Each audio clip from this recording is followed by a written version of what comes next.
Living on the end of a lightning bolt, ladies and gentlemen. Sunday. 30-minute musings. I mean, what could be better? Oh, actually, the weather's really nice, and I gotta haul my ass into work. I gotta haul ass and get to work. I mean, I am a little bit of a time crunch. I was kind of farting around a little too much.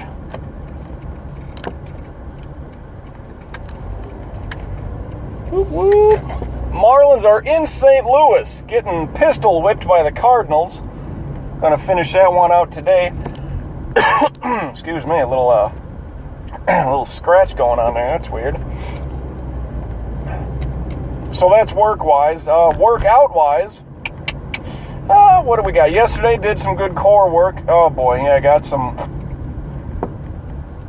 things going down at the apartment. There's a quick thing. My landlord calls me up on Friday evening.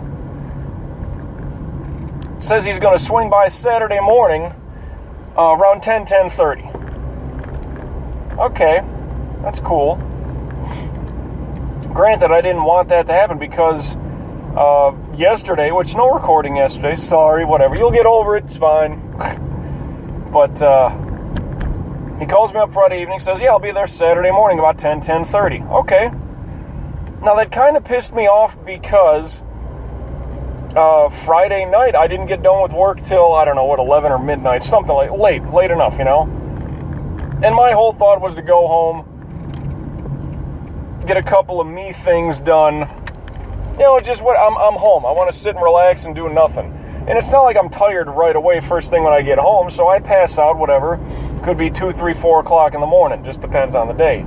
But because, a landlord's going to stop by at 10:30, it's like, fuck, well, I need to wake my ass up at 9, take care of a couple other things that, involve all that stuff. Wake my ass up at 9, take a quick shower, do some quick run around. All right, I'm back and I'm home by 10. 10, 10:30, 11, 11:30, here he is. That just pisses me off. I hate when someone says, and he's my landlord. Like, at least shoot me a buzz and be like, hey man, I'm running late, whatever, I'll be there, I'm leaving now. Give me 20, 30 minutes. Okay, at least then I have an understanding. But I'm literally waiting with no fucking, with no word. It's, you say 10:30 and then you show up an hour and a half late.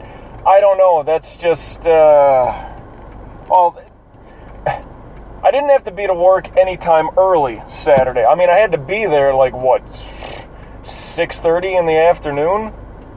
Which is practically 6:30 in the evening. So, I wake up double early. Before he had called, my whole mindset for Friday night would be like, all right, Saturday, guess what? I'm setting my alarm for noon. I don't have to be up for jackrabbit shit Saturday. This'll be great. Stay up, get a bunch of, what would you call it? Not extra work. Well, what's one of those fun words? Or extracurricular activities, whatever, something like that. Get done with a bunch of that shit. Kind of my own time, and I'll be home, so I can kind of be leisurely about it. I'm not on a time crunch. Haha, fun. Nope. He calls, all right, fuck, gotta get up at 9. Make sure I'm back home by 10:30 for running around, because that's what he said. And just, lack of sleep, feeling bitter, white guy problems. Hashtag white guy problems. That's a joke me and my buddy Brad talk about.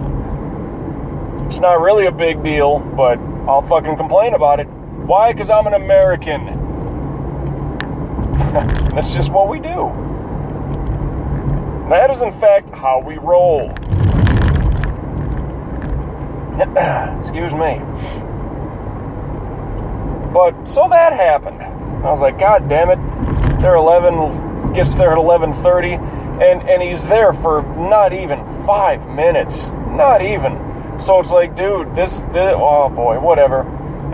He left, got a little bit of core work done. So I was all set and good on the workout. Today I haven't figured out what I'm going to do for a workout. Might take the day off.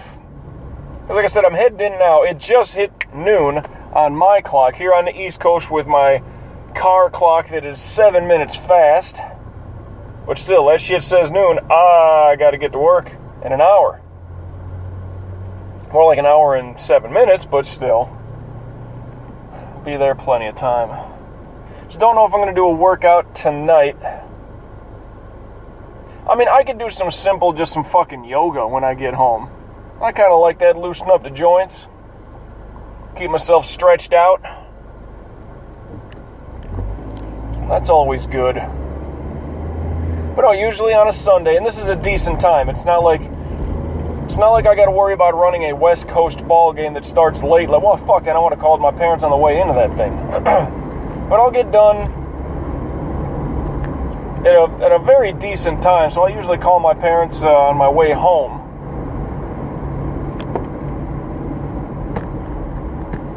And sometimes that phone call just rides over for a couple of hours. That's just how it works. Call them, hey, what's going on? Yeah, I just got out of work, blah, blah. Or things, yeah. You know, what you doing with this and this? How's the weather been? What's going on? Shooting the breeze, you know. Just, well, shooting the shit, shooting the breeze. Same thing. Remember, I label these as explicit, at least on Spreaker. So anything flies. Especially the language. Especially the motherfucking language. Woo! So yeah, I'll shoot the breeze with them, shoot the shit with them. And that phone call could last a good time. So let's say, I forget when the ball game starts today. It's probably like 2:05 or 2:10 Eastern time. 3, 4, 5. So about 6 o'clock, 6:30, 7 o'clock. It should be all finished up, wrapped up, and driving home. But that for me, even if it's 7 o'clock, oh damn, emergency vehicle up here, I got to merge like a motherfucker. Yeah, let him in. Now you go. Let me do a merge here real quick. Like, if you could, that'd be great. If you could, that'd be great. You're not gonna, because you're an asshole. Thank you.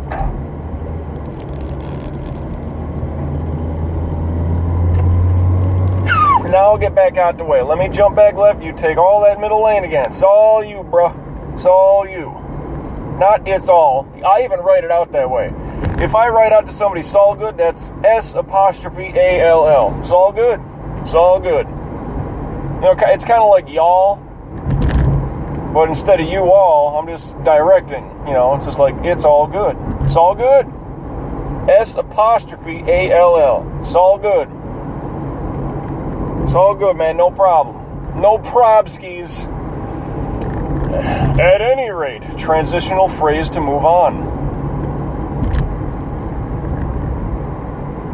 The home phone call usually lasts a couple hours. So, and with that, like, I'll be home and already like, yeah, I'm starting to cook up din, something like that. Or I'm just playing a video game, something. Maybe I'm doing a little bit of some editing work, some whatever shit I got to do while I'm on the phone with them. So it's like it's tough to get in a workout when you're on the phone, which is why Sundays are usually my day off from working out. It just depends on how things roll. But even if I do anything, let's just say the phone call is short tonight. Well, I called, said my piece. Maybe they're sitting down, you know, cooking up din, something's going on. That's fine. Maybe it's only a 30, 60-minute convo. That's fine. No big deal. Maybe then I get that workout in. Who knows? Otherwise, probably not. And it's no big deal. I know I got a bust-ass workout coming tomorrow. Why? Because I got enough time from when I wake up till the time I get into work. Don't know. I should do a cardio bit tomorrow. Whether that's T25 or something, I'll figure it out. I'm on no set schedule, no set workout calendar. I'm just going as I go. Well, sure, there's a bit of a, there's a sense of freedom to that. There's no monotony to it. And granted, I'm only doing like the same 5-6 workouts, just kind of shuffling them wherever. It's like, well, let me work some core today. And then the next day, you know what? Upper body ain't feeling shit. Let me work the upper body. Whether that's challenge or incinerator. Let me do that. Haven't done some cardio in a while. Let me do that. Whether it's T25 or whether it's CVX. I'll get something going, goddammit. Get that heart rate going. That's where your weight loss fucking shit comes in. Heart rate, people. You can run a 5K. That don't matter. Got to get the fucking blood pumping. That's where you're going to get your better gains, well, your health gains, and your weight losses. Plus, you need to burn more calories than you intake, which sounds ridiculous. But if you're going for weight loss and shit like that, that's what you got to do. Now, of course, if you're going for bulk-ass bodybuilding, yeah, you eat a shit ton of calories, and, I mean, you got to go about it the healthy way. You can't just go straight drive-through and spend $50 at that fucking joint. But you know what I'm saying. And I'm behind some, like a fucking taco truck or some shit, a roach coach, whatever you want to call it. Get out the way. What are you? Yeah, I'm some kind of catering joint.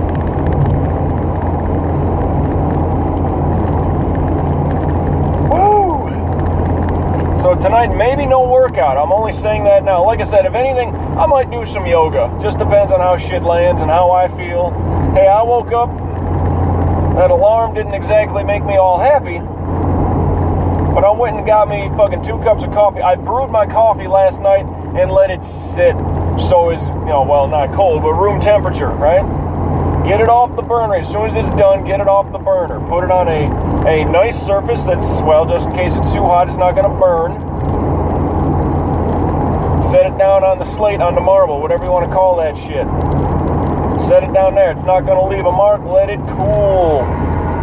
Wake up first thing, pow, pow. 2 cups of coffee. Quick shower. Cook up my chicken, my organic chicken on the George Foreman. Damn it, I'm ready to roll. Heavy on the protein. That's what I'm doing. Most of the carbs and calories I take in is probably with the fucking coconut oil. And maybe the honey, you know. The veggies ain't that much. Well, I don't have too many of them. I could eat me a shit box full of veggies, but I don't want to just start intaking all kinds of carbs like that, just, you know, because I'm bored. I will boredom eat, and that's another problem. Which is why I'm thankful I'm done for all the fucking sandwiches I was having, because that's bread and cheese.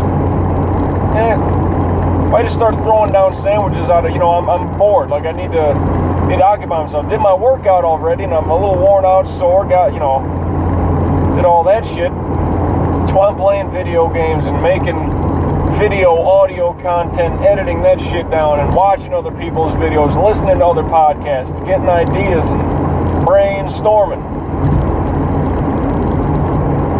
That's why I do all that. I'm sitting down in my little fallout shelter of an apartment, in efficiency, if you will. It's very efficient, too. It's very efficient. You ain't got to walk far to get much. Hey, there's the fridge. There's the sink. There's the toilet. There's the shower. Good to go. It's very efficient. My own little bunker.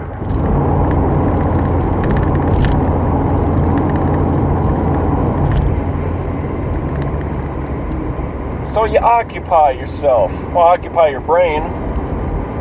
Oh, fuck, I should have said it earlier. That's at least the second New York plate I've seen. Shit. When I was at the red light waiting to turn left to get on Sunrise around my back roads, I did see a New York plate. That's 2. That's 2. I don't remember seeing any other out-of-state plates yet. Damn it.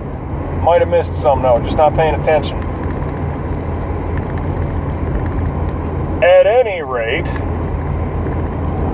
it's what you get with 30-minute musings. You never know. Should just call it the Box of Chocolates podcast. You never know what the fuck you're gonna get. No damn clue. Does this one got coconut in it? Does this one got an almond stuffed in there real cute like? Just got a peanut butter drizzle to it? Sprinkles? No? What do we got? Hey man.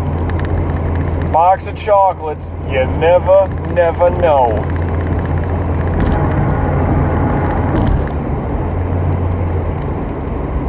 What we had here, 15 minutes to go. That means we got 15 minutes down. Woo! Man, I had a couple things I was going to spew out my brain. I had a couple of things in mind what I was going to, talk about today for this exciting episode.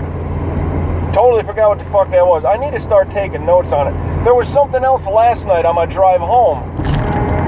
There was something I was going to, make a note of, write down, whatever. Totally forgot what that was.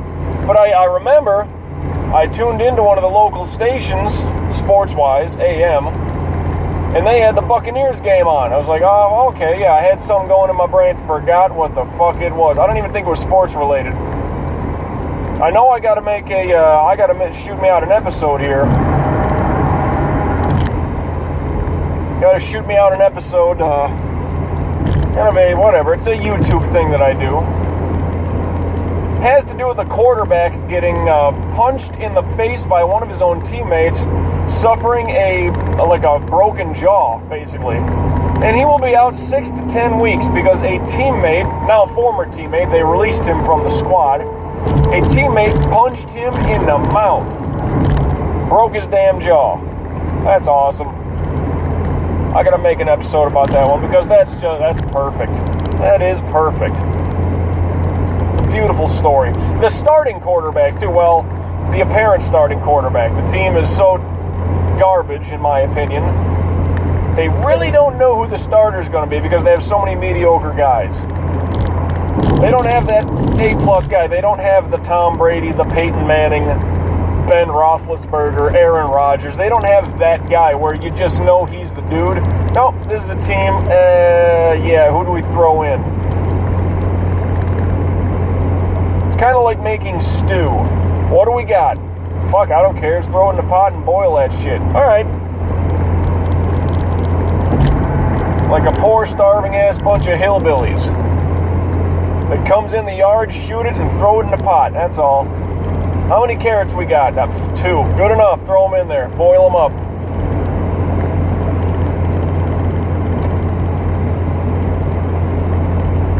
Yeah, I'm saying it. Stew is cheap shit. Hey, here's my exit. Fuck, I'm gonna miss it.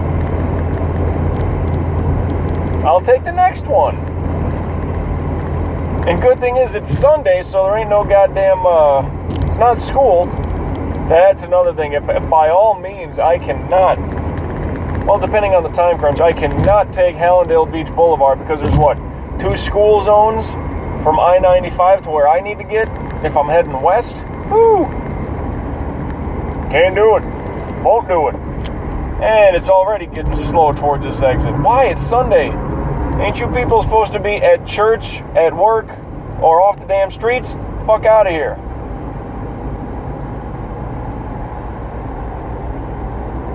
Even though I just mentioned church, I'll say it. God damn. Get out of my way. Yep. Come on, if you can't take any bit of humor, we're not friends. Sorry. If you don't speak sarcasm, you might not understand me. If you don't get or appreciate sarcasm, we ain't gonna be friends. That's just the way it is. Something happened like that last night. A couple of comments floating around on Facebook that and I hope the person that I was, somebody posted something, and it was sports related, so I'm sarcastic, and it's just what I do. It's not meant to be malicious. It's not meant to be callous. It's a good joke, but it's kind of, yeah, kind of a shrugging, yeah, he's right kind of thing. And hell, you don't even have to say I'm right. So long as I can get that response, hopefully laughter. That's what I'm looking for. And that's how it was, but still, verbal jousting, like, I'm good, man. Don't fuck with me. Don't fuck with me. We're doing some verbal jousting. You better know what you're doing. You better be on a high horse with a long pole arm, because I'm pretty good at this verbal jousting shit. You better not sing it. You better fucking bring it. Simple as that. That being the case, yeah, a little bit of sarcastic shit floating around, and I hope the person that I was having the back and forth with, the person who initially posted, at least to my knowledge, I don't think the person who posted it responded. Somebody else did, and it was just kind of a quick back and forth, just a couple of, oh Jesus, here he goes again, me throwing out sarcasm. Hope that didn't roll off as offensive. just one of those, yeah, you know. It's like, yeah, I get what he's saying, and he's kind of right. I get it. Hope that doesn't roll off as malicious or callous or being a prick. No, I can do that very easily. If I'm good at sarcasm, believe me, cutting to the bone, cutting down to the bone marrow, that's no task whatsoever. So with all the language and the apparent negativity, well, yeah, I mean, I'll complain about shit. But trust me, I ain't started yet. There was a line from a movie, and I refer to it often. Well, the basis, I'm not going to say it, you know, word for word as it was, because it won't make too much sense. But it is, you know, some shit was going down, and the characters in the movie are kind of, you know, like, they're kind of in a tizzy. It's like, well, shit, what do we do now? This is going on, blah, blah, blah. And somebody says something. The guy's like, man, don't you get on me now. The guy just looks at him and says, I ain't started yet. You know? So when I start to get somebody worked up like that, that's my line right there. It's like, dude, will you chill out? I ain't started yet. Fucking buckle in. I ain't even begun. I ain't started yet. And that kind of shuts them up like, fuck, alright, maybe, you know, they're telling me to chill out, cool down, stop. They're the one getting worked up. Man, I'm just, hey. You're the one driving like a psycho through fucking rush hour traffic, and I'm in the back seat just loving it. Just loving it. You're the one pulling your hair. Hey, and sure, you hear me all the time. What the fuck is up with these damn drivers? What the hell, you know? And it's not like I'm late getting into work, like, oh, fuck, I'm going to get fired, I'm going to get written up, laid off, whatever. Oh, shit. No. Just the people are fucking stupid. And there's too many of them around. Some people, they'll get themselves worked up over some shit. And there's another one that I like to do. Like if I...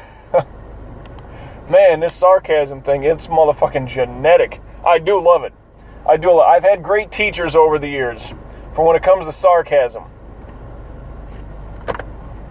Teachers of sarcasm. From a young age, and it started early. I've had great teachers with this. Bobby the Brain Heenan, Al Bundy, and Homer Simpson. From a young age, those three sarcastic mentors of mine. Holy shit. I mean, some of the best. In their own right. Animated? Yes, Homer Simpson. I don't know who else was closer. No, a bit of a dumb, you know, he's a dummy. Not going to say otherwise. Al Bundy, kind of the TV dad. Oh, yeah. Great one there. I can still go back and watch episodes. And, you know, I didn't watch it all in full. I've never saw every friggin' episode. Episodes that I know, yes, so many damn one-liner zingers. Well, you know, he was kind of the new age Archie Bunker, you know. New age Archie Bunker, for sure. But because, you know, the times... They were a little more edgy on things they say and things they did. Well, of course, they didn't say Jungle Bunny's jigs. I think Archie was able to say those things. But it was a hit, and the people loved that damn show. But Al Bundy going to the nudie bar, and, you know, one of the better lines that it always sticks out in my brain. You know, it's just the response. It's like, oh, it was a terrible day at work today, Peg. Fat woman came in, and I'm looking something I could fit comfortably in. I told her, how about Montana? You know, shit like that. Now, I'm not like that in public, but shit like that will definitely stir in my brain. Now, if it's something that I can make fun of and say it out loud to hopefully not get anybody, like, personally offended, yeah, I'll definitely say it. So... The cartoon character that taught me a lot of sarcasm and just quick-witted dumb shit to say one line, that's Homer Simpson. The sort of TV dad that, well, fuck, you know. We're not exactly swimming in money like the Drysdales. We're more Clampetts than Drysdales, so fuck it, I'm up in arms. What else can I say but something, you know, a little... What else can I do but some verbal jousting? Al Bundy's my guy. Another one, Bobby the Brain Heenan. Yep. Grew up as a wrestling mark, a fan, if you will. A mark, you know. Go back to the carnival days. They want my money. How do they get you? Well, whatever. You know, make believe that this guy hates this guy for this reason. Come to the show, watch this guy beat the fuck out of this guy. Boo this guy, cheer this guy. Hey, look at that, they bought a ticket. What a mark. You know, that's where the term comes from. Yeah, I grew up a wrestling mark, and Bobby Heenan, best of them. Best of them. Still, the one that gets me, and just to give you an idea, now this is in the late 80s when the reference is from, so please bear in mind. But, Bob Uecker was a guest, like a guest interviewer at WrestleMania 4, well, 3 and 4. He made it to 2 WrestleManias, that is. But the reference was made at WrestleMania 4. And Bobby Heenan just cut into him. And it was something along the lines of, well, Vanna White was also there from Wheel of Fortune. And the story kind of, the backstage, you know, for the viewer, is that Bob Uecker had the hots for Vanna White, and he's been trying to get a hold of her, trying to, you know, find her and all this stuff. He's like, well, he'd been trying to call her, and the calls never get through. He's been trying to look for her backstage at WrestleMania, and he just can't find her to talk with her because he's just enamored with her. He's been sending her letters and all this stuff, and that, you know, just maybe they never got to her. You know, he's been trying to get a hold of her. And so, you know, as Uecker is setting up this interview, Bobby Heenan's tag team versus another tag team. It's like, you come in here talking about, oh, he's sending all these letters and everything. Well, you know, if you're going to call me a piece of trash and all this stuff, saying that my tag team's not better than this other tag team, you can forget about that. It's like, you know, you had over 700,000... Oh, no, sorry. So you want to talk about sending in letters and all that kind of stuff. Well, you had over 700,000 votes to get into the Baseball Hall of Fame. You would have had a hell of a lot more than that, but you ran out of stamps, so don't give me any of your garbage. I mean, it's just brilliant, his delivery of that line. You know, you had over 700,000 votes to get into the Baseball Hall of Fame. You would have had a lot more than that, but you ran out of stamps. Wow. I mean, just quick as a whip, sharp as a tack, all at once. And that kind of verbal jousting, that's the kind of shit I like, having that stuff at the front of my brain. Not tucked away in the back, and that's just where the verbal jousting comes from, and the sarcasm. And yes, it's clearly a genetic thing. I know I get it from my mom's side of the family. I know I do. You know, I can just look at Grandpa, that side of the family. I mean, he would, you know, Jesus. I mean, I can see it now. I mean, you know, of course, he's been passed for a while now. And of course, you know, it's not like I wasn't raised by him or anything, but I can see it now that I'm older, kind of thing. Because, you know, as a kid, well, yeah, Grandpa's a funny guy. Well, but yeah, what degree of funny? What avenue of funny? What direction is it coming from? Yeah, quick jokes? You know, that silver tongue of a politician, like, oh, okay, yep, yeah, I get you. Plenty of jokes, plenty of quick wit, plenty of sarcasm. I know I got it from that side of the family. I can tell in my one uncle, you know, he's kind of a, you know, same thing, kind of a good bullshitter, a good jokester. I can see it's definitely there. My brother and I got it. Like, that's one of those traits I definitely picked up. Sure, can I call it genetics? I guess, because it's there. Sure to shit, it's there. Like, I definitely see it. Holy shit, less than a minute. About 40 seconds to go. Well, I mean, I'm damn close enough. I'm almost making my final turn to get into the parking lot at work. But yeah, verbal jousting. I forgot what I was going to talk about. We did a little bit of workout stuff, a little bit of landlord pissing me off with, you know, coming in, you know, hour and a half later than he had said. But about to get my ass in. So, sorry, quick, a burp and a yawn to close things out. Beg your pardon. About 10 seconds to go. Gotta wait for traffic. So, till we meet again, I'll catch your ass down the road.